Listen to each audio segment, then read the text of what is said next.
નમસ્કાર વિદ્યાર્થી મિત્રો, આજે આપણે જોશું પ્રકરણ 20 ખોરાક અને મજા.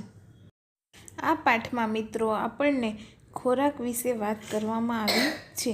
આપણે દરરોજ કેવો ખોરાક ખાઈએ છીએ? તો આપણે દરરોજ બાફેલો, સાતળેલો અને દરરોજ તળેલો ખોરાક ખાઈએ છીએ, પણ એ કેવો? સાદો, જેમાંથી આપણને વિટામિન, પ્રોટીન અને લોહીની ઉણપ પણ રહેતી નથી. દરરોજ આપણે જુદો જુદો ખોરાક ખાઈએ છીએ. આમાં આપણને છાત્રાલયની પણ વાત કરી છે. છાત્રાલયમાં લોકો કેવો ખોરાક ખાય છે? ચાલો જોઈએ. ટીક ટીક ટીક, દરવાજાની ઘંટડી વાગી. મનપ્રીતે દરવાજો ખોલ્યો તો દિવ્યા અને સ્વસ્તિક હતા. સુરજીત, તો જો કોણ આવ્યું? તેણે ઉત્તેજિત થઈને કહ્યું. સુરજીત દોડતી આવી. જ્યારે તેણે તેના મિત્રને જોયા અને ખુશીથી તેને બાથ ભરી લીધીને બોલી, તમે ક્યારે છાત્રાલયથી આવ્યા? છાત્રાલય એટલે હોસ્ટેલ. સ્વસ્તિકે કહ્યું, હજુ ગઈકાલે જ. તારા માતા પિતા ક્યાં છે? અને તેમને મળવા માંગીએ છીએ. જો સુરજીત શું કહે છે કે કોણ આવ્યું? તે દોડતી ગઈ અને સ્વસ્તિકે દરવાજો ખોલ્યો કે તારા માતા પિતા ક્યાં છે? એને બોલાવ, અમે પણ એને મળવા માંગીએ છીએ. અને એને ખુશીથી બાથ ભરી લીધી, એટલે બધ ગળે મળી લીધું. દિવ્યાએ કહ્યું, અમે તેમને યાદ કરીએ છીએ, પરંતુ છાત્રાલયના જીવનમાં ખૂબ જ મજા છે. ઘણી વખત અમને ભોજન ન મળે, ગમે છતાં અમે બધા બાળકો સાથે જમીએ અને ખૂબ જ મજા માણીએ છીએ. સ્વસ્તિકે હસતા હસતા કહ્યું, તને ખબર છે, જ્યારે છાત્રાલયમાં કોઈના ઘરનું બનાવેલું ભોજન આવે ત્યારે અમે બધા તેમના રૂમ તરફ દોડીએ. તે થોડી મિનિટોમાં તે પતી જાય. શું તમે છાત્રાલયમાં ભણવા જાઓ છો? આ ક્વેશ્ચન છે. જો મિત્રો, અહીંયા શું કહે છે કે સ્વસ્તિક એમ કહે છે કે કોઈના ઘરેથી ભોજન આવ્યું હોય તો અમે તેના રૂમમાં દોડીને જઈએ છીએ અને ખૂબ જ મજા માણીએ છીએ, અને પણ તે થોડીક વારમાં જ પતી જાય છે. તેના રૂમ તરફ જાય, કારણ કે ત્યારે નવું કંઈક ખાવા મળે, એટલે બધા બાળકો તે તરફ જાય છે. અહીંયા ક્વેશ્ચન છે, શું તમે છાત્રાલયમાં ભણ્યા છો? ના, હું છાત્રાલયમાં ભણ્યો નથી. બીજો ક્વેશ્ચન, જો નહીં તો જે છાત્રાલયમાં રહેતા હોય એવા કોઈ સાથે વાત કરવા પ્રયત્ન કરો અને શોધી કાઢો. છાત્રાલય બીજી બધી શાળાઓ કરતાં કેવી રીતે અલગ છે? તો જવાબ લખો. છાત્રાલયની શાળાઓમાં બાળકો ત્યાં જ રહે છે, ત્યાં જ અભ્યાસ કરે છે અને ત્યાં જ જમે છે. છાત્રાલયની શાળાઓમાં તહેવાર અને રજાઓમાં જ બાળકો પોતાના ઘરે જાય છે. શાળાઓમાં બાળકો અભ્યાસ કરવા પૂરતા આવે છે. શાળાનો સમય પૂરો થતાં બાળકો પોતપોતાના ઘરે વયા જાય છે.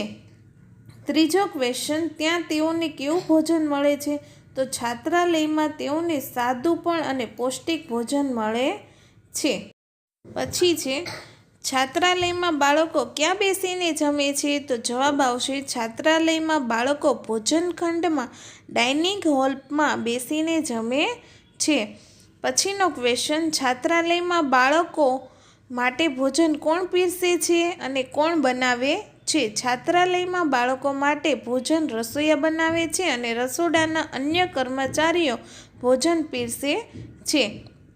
પછીનો ક્વેશ્ચન, વાસણ કોણ ધુએ છે? વાસણ ધોવા માટે 1-2 બહેન રાખેલા હોય છે, તેઓ વાસણ ધુએ છે. ક્યારેક બાળકો ઘરનું જમવાનું યાદ કરે છે? હા, ક્યારેક બાળકોને ઘરના જમવાની યાદ આવે છે. શું કામ યાદ આવે?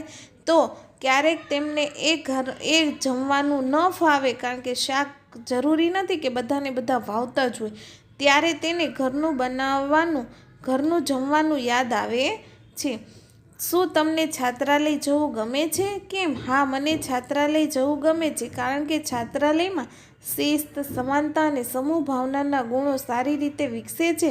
બાળકોને પોતાના કામ જાતે કરવાનું શીખવા મળે છે. પછી છે, ગુરુદ્વારા પર. બાળકોએ ગુરુદ્વારા જતા આખા રસ્તે વાતો કરી. ત્યાં ગયા પછી તેઓએ માથું ઢાંકી દીધું. તેઓ ગુરુદ્વારાના રસોઈઘરમાં ગયા. ત્યાં ઘણી બધી પ્રવૃત્તિઓ થતી હતી. જમવાનું મોટા વાસણોમાં બનાવવામાં આવતું. એક બાજુ ચણા અને અડદની દાળ બફાઈ રહી હતી. બફાઈ રહ્યા હતા. જો મિત્રો અહીંયા શું કહે છે કે બાળકો ગુરુદ્વારા આખા રસ્તે વાતો કરી ગયા હતા. તેઓનું માથું ઢાંકી દીધું હતું. શું કામ? તો ગુરુદ્વારાના રસોઈ ઘરમાં ગયા ત્યારે તેમણે કેટલી પ્રવૃત્તિઓ જોઈ. તો જમવામાં બહુ મોટા મોટા વાસણો હતા, કારણ કે એક સાથે કેટલા બાળકો જમતા હોય એટલે નાના કુકરમાં ન થાય, એટલે મોટા મોટા વાસણોમાં એક બાજુ ચણા બફાઈ રહ્યા હતા તો બીજી બાજુ અડદ બફાઈ રહી હતી. બીજા વાસણમાં ફ્લાવર અને બટાકાનું શાક બની રહ્યું હતું. સ્વસ્તિકે કહ્યું, ત્યાં તારા પિતા છે? સુરજીત, ચાલો જઈએ અને તેમને મળીએ. તમે અહીં શું કરો છો? મનજીતસિંહ બાળકોને જોઈ ખુશ થઈ ગયા. સ્વસ્તિકે પૂછ્યું, કાકા, અમે પણ રસોઈમાં મદદ કરીએ. તમે શું બનાવો છો? મનજીતસિંહે કહ્યું, હું કઢાઈ પ્રસાદ શીરો જેવો બનાવું છું. આ મોટી કઢાઈમાં ધીમા ઘઉંના લોટ શેકવામાં ખૂબ જ સમય લાગે છે. દિવ્યાએ પૂછ્યું, આ એક પ્રકારનો હલવો છે ખરું ને? તમે આમાં ખાંડ ક્યારે ઉમેરશો? તો મિત્રો જો આમાં શું કહે છે, બીજા વાસણમાં ફ્લાવર અને બટાકાનું શાક બની રહ્યું હતું. સુરજીત કહે, ચાલો હું તમને મારા પિતાજી બતાવું, મારા પિતાજીને મળાવું. મનજીતસિંહ તેમનું નામ હતું. અને સ્વસ્તિકે કહ્યું, કાકા, તમે રસોઈ બનાવો છો તો હું પણ તમારી મદદ કરું. તો કાકાએ ના પાડી કે તમને આવું આવડે નહીં. હું એક પ્રસાદ બનાવું છું, પણ તે રવાનો નહીં, ઘઉંનો બનાવું છું. તેને ધીમા તાપે શેકવામાં આવે છે, નકર તે બળી જાય છે. અને દિવ્યાએ પૂછ્યું, આ એક પ્રકારનો હલવો છે ને? હા, હલવો જ છે. અને આમાં ખાંડ ક્યારે? તો તે શેકાઈ જાય પછી તેમાં ખાંડ ઉમેરવામાં આવે છે. એટલામાં તેઓએ મનપ્રીતની માતાને જોઈ અને તેમને મળવા દોડ્યા. દિવ્યાએ પૂછ્યું, કાકી, તમે શું કરો છો? બેટા, અમે તાવા પર શેકવા રોટલીઓ વણીએ છીએ. એક જ વારમાં કેટલી બધી રોટલીઓ તૈયાર થાય છે.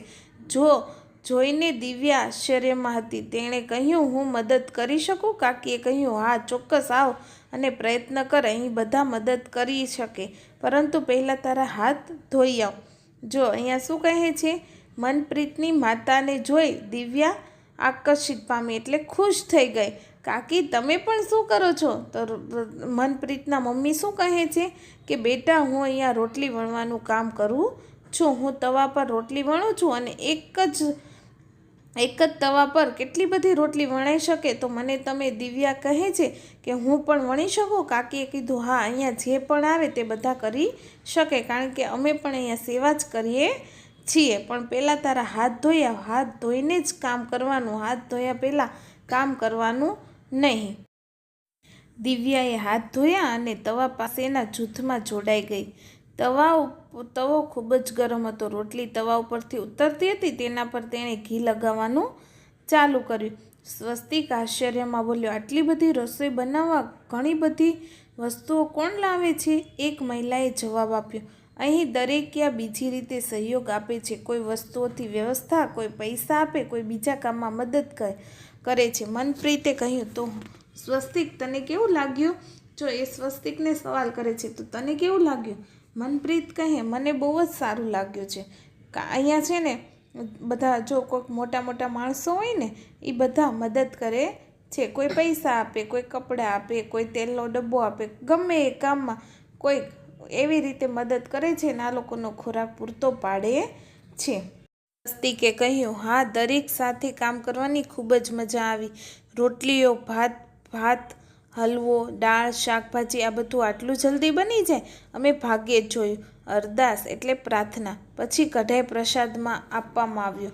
કેટલાક છોકરાઓ વરડામાં પાથરણા પાથરી દીધા હતા, એટલે ઓરડામાં પાથરણા પાથરી દીધા હતા અને બધા લોકો લંગર માટે લાઈનમાં બેસી ગયા. લંગર એટલે જમવા માટે લાઈનમાં બેસી ગયા. કેટલાક લોકો જમવાનું આપતા હતા અને કેટલાક પાણી આપતા હતા. દરેક સાથે મળીને જમ્યા, કોઈ અલગ રીતે નહીં. બધા જો પહેલાં શ્લોક બોલે, એટલે શ્લોક એટલે પ્રાર્થના બોલીને પછી બધાની થાળીમાં પીરસાઈ જાય, પછી જ બધા એકસાથે જમવા બેસે છે અને જમવાનું ચાલુ કરે છે. જમ્યા પછી દરેક પોતપોતાની થાળી લઈ લીધી. દરેકે મોટા ડ્રમમાં મૂકી.